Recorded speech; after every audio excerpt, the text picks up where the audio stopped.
The year is 2020. The last mainline Sonic game was Sonic Forces, which was poorly made, short, and rushed. The last racing game was Team Sonic Racing, which was poorly made, lacking in content, and rushed, and also died in less than a year. The last deemed success was Sonic Mania and Mania Plus, which has no news on a sequel or similar project to be in development. Life sucks. And the third cherry on the shit sundae that was the modern Sonic fan experience was the impending reveal of the live-action Sonic the Hedgehog movie by Paramount. Hollywood's track record when it comes to video game adaptations, especially live-action ones, is... And if Sega and Sonic Team didn't know how to properly handle Sonic, what hope was there at Paramount did? The whole thing seemed to be an impending disaster that could blow by without much fanfare, or a cataclysmic event that could sink Sonic's reputation even lower in the eyes of the mainstream than we could possibly think of.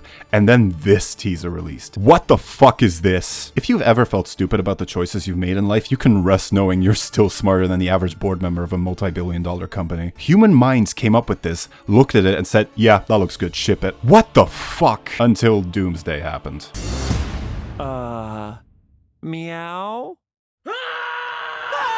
I want to kill myself. You ever felt a wave of powerless dread go through your whole body? A feeling where you know something is going to be a massive disaster and there's absolutely nothing you can do about it? That's what it felt like seeing this trailer. I tried so hard to trick my brain into thinking that this design wasn't that bad. That maybe I just needed to get used to it and it would turn out okay. But I can't. I just can't do it. It's so fucking ugly. Just look at this. Why does his mouth look like that? What's wrong with his lips? After years of mediocre to bad entries and a cold streak of games, Sonic gets a chance to reintroduce himself into the mainstream, and it's this. Every time I was going to talk to my family and friends about one of my favorite franchises, this image was going to pop up in their heads. Of course, people said, hey, what the fuck is this? But it felt like it wouldn't matter. Corporation's gonna corporation, and there's basically no chance that they'll actually listen. Holy shit, it actually worked. Look at my beautiful son. He looks so good. Tyson Hess and Jeff Fowler, I love you. This is one of the biggest examples of it's so over to we're so back I've seen in my life. So now hopefully the movie's actually good.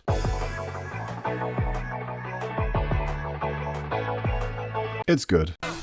Yeah, funnily enough, after all the drama, I don't have a massive amount to say about it. It's good. This was always going to be a pretty standard live-action adaptation, just with Sonic stuff in it. Sonic doesn't want to be alone, small-town cop wants to be more, they bump into each other, need to work together, hijinks ensue, Sonic farts, and they end the movie with new perspectives and both gaining what they wanted. Simple, solid plot. Apart from the design, the biggest worry was his character and voice. Getting comedy actor Ben Schwartz, who's no stranger to voicing blue people, and having gone from his way too cool Saturday morning cartoon attitude to stoic hero to how do you do, fellow kids, introducing Pizza Hut's new ultimate stuffed crust pizza, until finally hitting puberty and Frontiers. You tracked the Chaos Emeralds here, right? In the movie, he's written like a hyperactive kid who's experiencing everything for the first time and constantly uses reference humor. A little tip for modern writers, just saying a quote, a movie title, or a name is not a joke. You have to actually do something with it in order to make a good joke. And just like the plot, he's fine. It's not what I prefer, but with the kid angle they're going for, it works. As long as they build on it in the future. The supporting cast are fine. Maddie is fine. The crazy old guy with the Sanic picture is fine. Maddie's family are there. Wade is there. I wish he wasn't. We even got a new parent figure in Longclaw, and while she's no Uncle Chuck, she's pretty good for the screen time she has, and we get additional lore with the echidna. And she's dead. But the real dark horse of the movie is Jim Carrey as Eggman. Seeing the casting announcement, I feel a little confused. Carrey's a really talented actor. He can play villains, he can play crazy, he can play a batshit whack job. It took me a second to really picture him as Eggman, but lo and behold, he pulls it off. In the sense that it's Jim Carrey playing a wacky scientist, which just like Sonic has the potential to turn into the full thing in the future. And because of how basic a lot of the plot and scenes are, his usual Jim Carreyisms really stand out and he ends up being the best part. It's also just fun to see him return to form since at the time it was a good couple of years since he'd really done a role like this. On top of being accompanied by Agent Stone, who's one of the best new characters the franchise has gotten, and it's great how universally beloved he's become in the community. Game Eggman gets accompanied by Orbot and Cubot, while Jim Carrey chases James Marsden across the country with fucking Basim. It does hurt that the movie wasn't able to escape the Hollywood formula affecting the script, and I'm not just talking about all the reference humor, but things like in the first trailer where after beating the Badnik, Sonic does this cute little spin. Look at the little spin, look how cute he is. And then in the actual movie, they replaced it with flossing. I get it, kids movie. But I'd be lying if I wasn't cringing out of my mind in the theater here. Or him farting in the motel room when Jeff Fowler literally said that they wouldn't do something like that. But you also helped fix the design, so you get one fart joke. One! Then there's a couple of plot elements, like the reason that Sonic needs to travel with Tom being really contrived when he could just follow a map, or his speed being really inconsistent. And I know, kids movie, I know, and you can say things like, well, otherwise the movie doesn't happen. Or, it'd be over in 5 minutes. But if you end up with something like that, your reaction should be to take another look at the story you made and iron stuff out, instead of just shrugging your shoulders shoulders and moving on. I can confidently say though that this is easily the better movie in the James Marsden CGI animal Roadtrip duology. Although Sonic doesn't have Russell Brand shitting jelly beans on a car, so what do I know? After putting Sonic in a car and sharing the spotlight with Cyclops for most of the runtime in the first one, the second one bravely thought, what if we just throw all the humans in one location and let him do his own thing? And it turned out much better, who knew? After getting blasted to the Mushroom Zone, Eggman meets and teams up with Best Boy in order to find the Master Emerald, while Sonic teams up with Tails and we're off on another buddy road trip adventure. The first one mostly stuck to traveling on the road, fighting badnik-like robots on Earth monuments with some references sprinkled in, and now going to ancient temples, building on the Echidna lore, fighting an actual Death Egg robot, and getting Super Sonic. Unfortunately, while the budget is bigger, which helps with the fact you now have 3 CGI characters in the movie and way more set-piece locations, it does feel stretched at points where the animation looks pretty stiff or the lighting and VFX feel a bit poor. Paired with the fact that the first one is pretty normal and reserved with how they handle the human interactions, but for the second they decided to have almost every human act way more cartoonish. I assume because they think that if everyone tries to be funny that the human stuff will work better, not realizing that Eggman worked so well because of the contrast, and if you try to make everyone the funny guy, then no one really is. You think that them shoving all the human stuff except for Eggman and Stone, and wait, in one wedding subplot would improve everything, but no, it's still annoying. You just end up with scene after scene of people doing unfunny spy stuff and fucking relationship drama, and I feel myself slowly rotting and just wanting to go back to the cool Echidna voiced by Idris Elba. I hope that we could escape the kid movie cringe this time, but unfortunately, you still end up with this bad wedding shit and this cringe dance scene with an incredibly generic song choice instead of an actual game track. Some of the sets, especially the Ocean Temple, combined with how most of the cast act, makes me expect to see the Nickelodeon logo pop up in the bottom corner at times, like I'm watching a sitcom episode. And that's unfortunate when you have stuff like Knuckles and Eggman's banter, Sonic and Tails' bonding scenes, the back and forth during the snowboarding. I'm talking about the training joke, not the Winter Soldier line, because again, just making a reference does not count as a joke. Portraying James Marsden as a scrawny small-town cop in comparison to the other macho guys while clearly being ripped as hell, and they just decided to have him wear a loose shirt, but I see that shit, you can't fool me. But the movie's momentum just gets halted by this dumb wedding subplot, except that priest having a gun in his Bible. That was some funny shit. Jim Carrey's back and has cranked it up from 50% Carrey to 80%, going from wacky scientist to jumping on windshields and growling like a dog. I feel like if you're a fan of him, this is good news, but if you're not, then this is the point of no return, and it's obvious that we're departing from him being like Game Eggman, and they're just letting him go with what he wants to do, which is fine by me. He's still fucking flossing though, stop! Sonic has gone from acting like an immature kid to just straight up being Tom's son. In the first one, they felt more like guy who wants to do the right thing, befriends the weird CGI thing he found and shot, and now they've basically adopted him, and it's a little odd. Tails joins as well, and while he hasn't had the worst run in the recent games, he's still an improvement on his game version by simply letting him be proactive and more competent so he doesn't just feel like Sonic's tech guy, or in Sonic's Force's case, a little bitch. Scared of Chaos Zero? Fights Death Egg Robot head on. Get fucking outclassed, nerd. He's also voiced by Colin O'Shaughnessy, which is... wow. That is apparently something we can just do.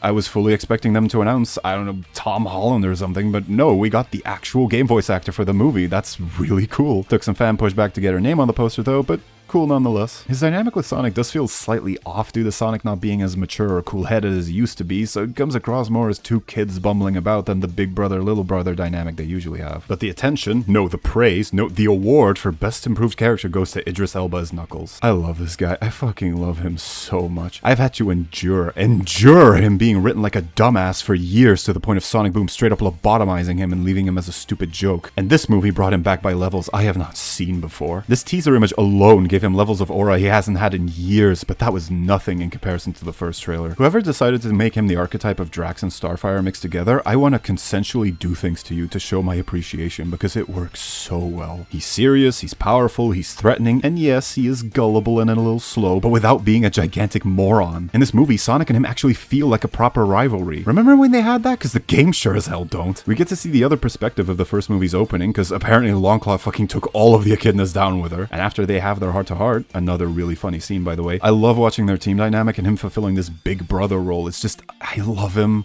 I love this fucker so much, and this is easily the best he's been in decades.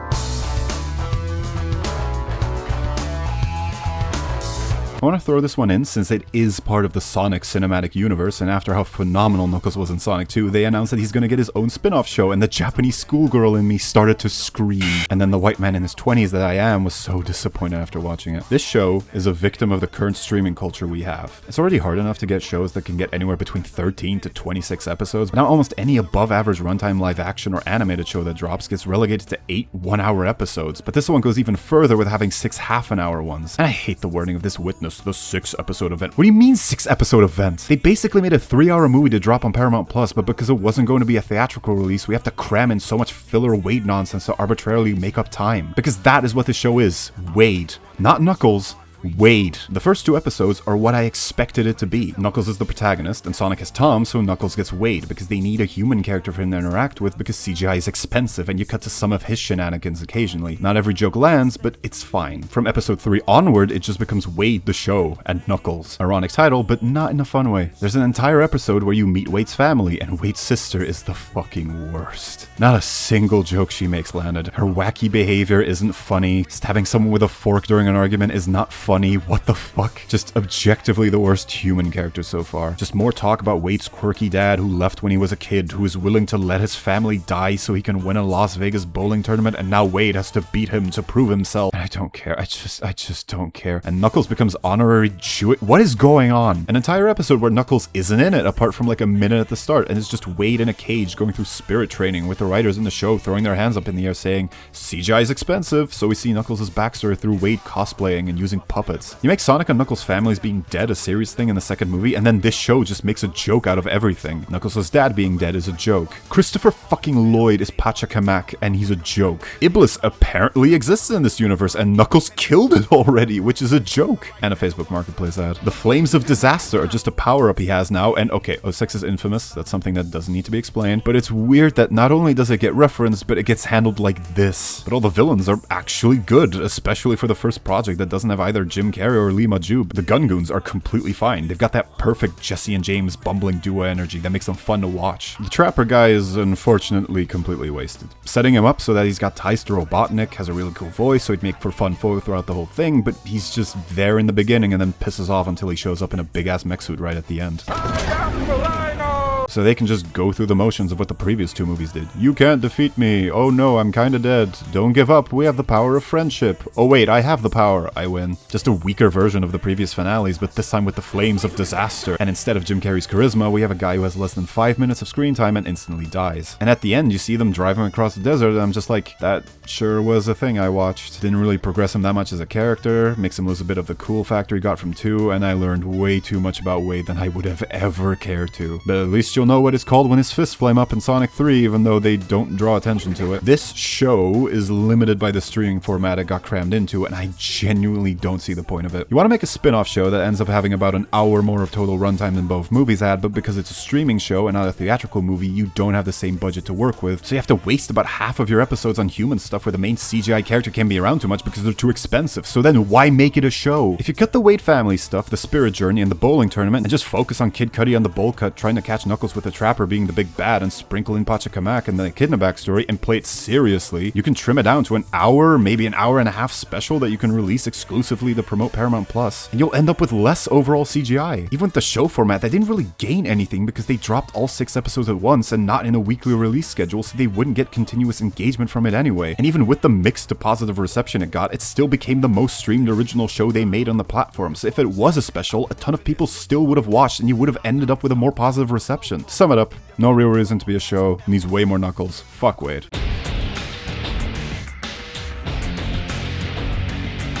In 2024, we officially entered the Year of Shadow, and with Sonic X Shadow Generations dropping 2 months before, was the fucking video, his momentum continued with him being the focus of the third movie. Because after loosely adapting Sonic 1, 2, 3, and Knuckles, the next logical step is Sonic Adventure 2. But to be serious, while a weird order, it does make sense to use one of the most beloved games and stories for the Trilogy movie. And after Hollywood Roadtrip movie template and Nickelodeon presents Sonic the Hedgehog 2, they nailed it. The whole movie is almost constantly the 3 of them or Eggman's group going from plot point to plot point or action scene or lore drop, and they keep the pace up very well. The human stuff gets bumped to one sequence in the middle that has the only cringy part in the whole thing with the hologram disguises, and other than that, we just stay on track with the main characters. And nobody flosses this time, thank fuck. Sonic's character is mostly still the same as he was before, but this time they've genuinely used it to push his arc in this forward. One of the biggest complaints is his very kiddie behavior, and I didn't think that they pushed that into him eventually attempting murder, but I really like that he got his Spider-Man choosing responsibility moment, and hopefully going forward he gets to act a little more mature. Tails is there, being perfect as he is, but there. He's the least focused on of the 3, but he acts his role well and gets to have his little moments to stand out and be useful, so he's perfectly fine, although a little more attention would be nice. As for Knuckles, I went from giddy me too a little disappointed with him after going from 2 to his own show, and then seeing that he's now in the boss when you fight him, boss when he becomes playable camp, and him getting wrecked to prop up Shadow being a big moment in the first trailer had me a little sad. Although, to be fair, all of them get wrecked in that scene, so it's not that big of a deal. For the most part, he still gets big moments to shine, and didn't immediately get reduced to a brainlet, and his power-up was actually pretty useful in this, so I'm pretty content. Their trio dynamic is really fun to watch. Like, come on, the whole scene on the helicopter with the low-budget flights quote and them dropping down to Tokyo is just cool. These guys are cool. Sonic's so fucking cool. The big worry was how seriously would they approach SA2's story, because while they've done a good job with including references and story beats before, it was a little difficult to expect that the movie franchise that up until this point contained a buddy road trip, Uptown Funk dance sequence, puppet rock flashback concert, and fucking flossing would want to closely adapt the story where an entire space colony is executed, including a little girl who sends her friend away to Earth before bleeding out, and having said girl's grandfather's revenge mission to blow up the Earth be projected onto screens for the world to see while he was chained up and about to be executed by firing squad. But no, they mostly did. There's some change, just like the arc being split up into an Earth base and the Eclipse Cannon being its own small station, Shadow coming from a meteorite, which does confirm the existence of the Black Arms, although that raises the question of why Shadow is a hedgehog in the movies, as well as the Bio Lizard not really existing and being a kaiju puppet in a monster movie, which is a neat reference, but I seriously wouldn't have minded seeing the real thing. Probably the biggest controversial change is that Gerald's alive, and I feel this is mostly because they love the idea of having 2 Jim Carreys on screen, and they just brush past the fact that because of this change he's over 100 years old. Also being way more comedic than he was, which is obviously because of the Jim Carrey factor, but they do use him being alive to explore his family dynamic and manipulation with Ivo. But I'm glad that they still treat him serious enough so that his role as the big bad doesn't feel too jarring, and that the one thing they never make a joke about is his relationship with Maria. Speaking of Maria, her presence and death loomed over this movie like a shadow. Okay, wait, stop. Stop. This I know you do not know. The Shadow falls in love with Maria.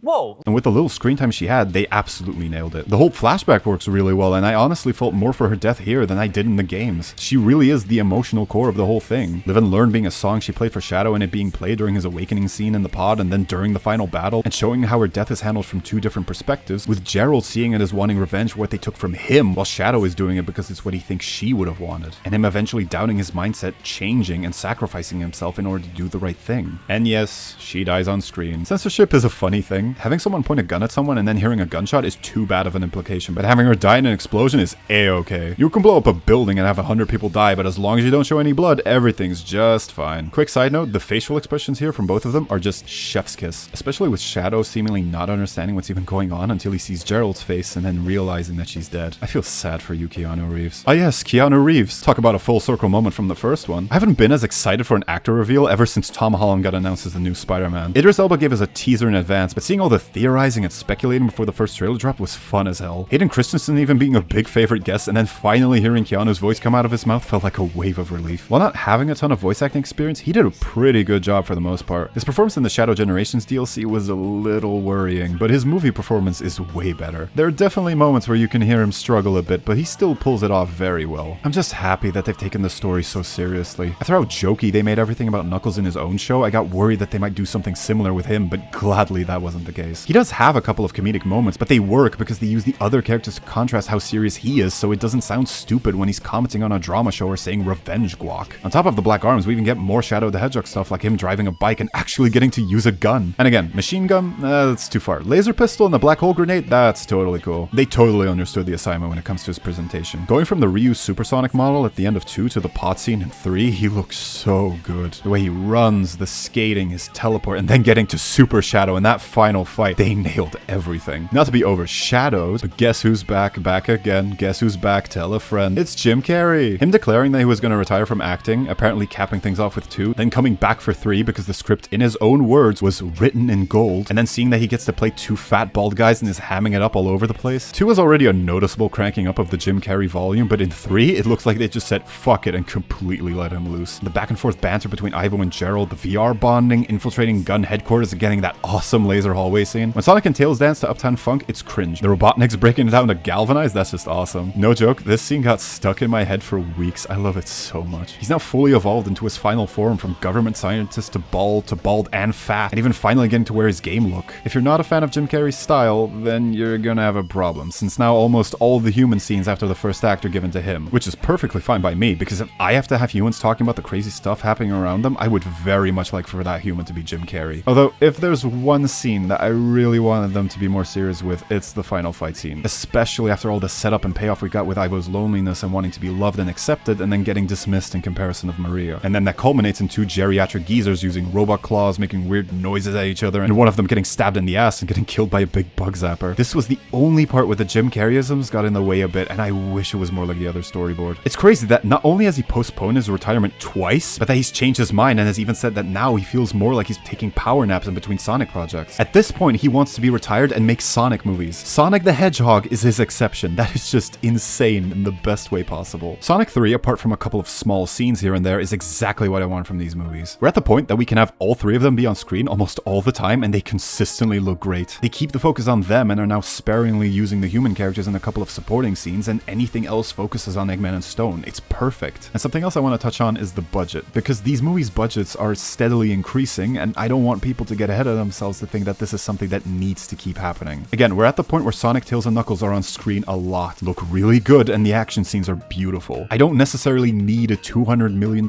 Sonic movie to the point that we have like 12 characters all hogging the stage at the same time just to go bigger and bigger. Seeing where we came from in 2020 with Sonic driving around in a car, and then snowboarding down a mountain and fighting in ancient temples in 2, to dashing through Tokyo at night, punching each other across continents in their super forms and fighting robots in space while Live and Learn plays in the background is insane. Sonic 4 has already been announced, and we're gonna get a Terminator-style Sonic CD movie with Amy and Metal Sonic joining. I've seen what you've done for Knuckles and Shadow.